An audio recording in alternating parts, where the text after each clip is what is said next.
Jika kita ingin melihat kualitas keislaman seseorang, lihatlah di mana ia saat adzan subuh berkumandang. Apakah ia bergegas menembus gelapnya subuh, atau ia masih asyik meringkuk dan menikmati amisnya kencing syaitan? Dalam sebuah riwayat dikatakan bahwa mereka yang bangun subuhnya kesiangan, maka syaitan telah mengencingi telinganya. Relakah kita ketika kuping kita menjadi pispotnya syaitan? Na'udzubillahi min dzalik. Kita merasa begitu dekat ketika disuruh berlari 100 meter.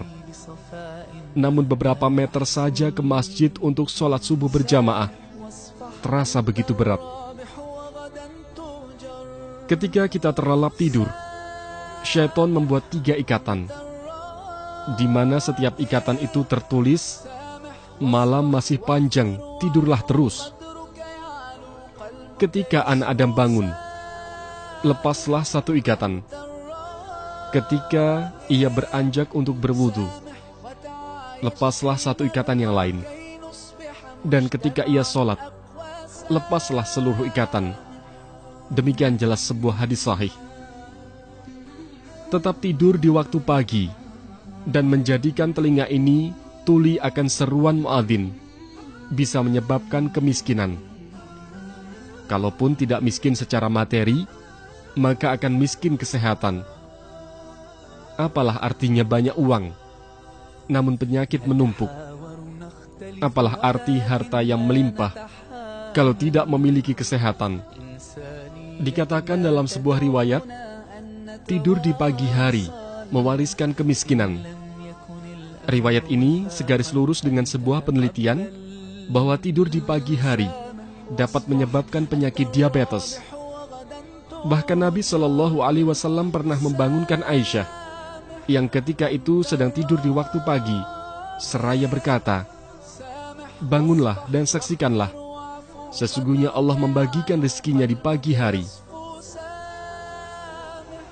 Subuh berjamaah menjadi ukuran keimanan seorang muslim, karena ia merupakan sholat yang berat bagi mereka yang masih ada nifak di dalam hatinya. Nabi Shallallahu Alaihi Wasallam bersabda, "Inna afqala salatin 'alal munafikina salatul isya'i wa salatul fajri, walau ya'lamuna ma fihima la'atauhuma walau habwa." Sesungguhnya sholat yang paling berat dilaksanakan oleh orang-orang munafik adalah sholat isya dan sholat subuh. Sekiranya mereka mengetahui keutamaan keduanya, niscaya mereka akan mendatanginya, sekalipun dengan merangkak. Sholat subuh begitu memberatkan langkah, karena hadir di saat kita asyik menikmati empuknya kasur. Sedangkan sholat isya, karena waktunya panjang, sehingga kebanyakan kita sering menunda-nundanya.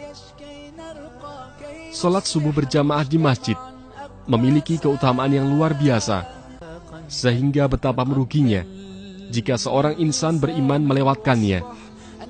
Jika kita sanggup sholat subuh berjamaah di masjid, tentu mudah bagi kita untuk menunaikan sholat-sholat lainnya dengan berjamaah. Salah satu penyebab masuk surga bagi seorang hamba adalah sholat subuh secara berjamaah. Rasulullah Shallallahu Alaihi Wasallam bersabda, "Man shallal bardaini dakhalal jannah." Barang siapa yang mengerjakan sholat bardain, yaitu sholat subuh dan asar, maka dia akan masuk surga. Jangan berbicara Islam terlalu tinggi kalau kita tak mampu berjamaah subuh di masjid. Jangan berharap masuk surga kalau salat subuh kita masih kesiangan. Mari kita buat hari kita ceria dengan mengawali bangun pagi. Mari memburu surga dengan memburu keutamaan subuh.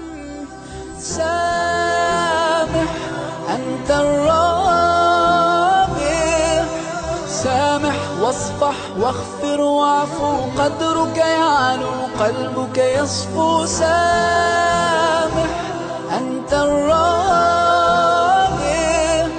سامح وتعايش كي نرقى كي نصبح مجتمعا أقوى.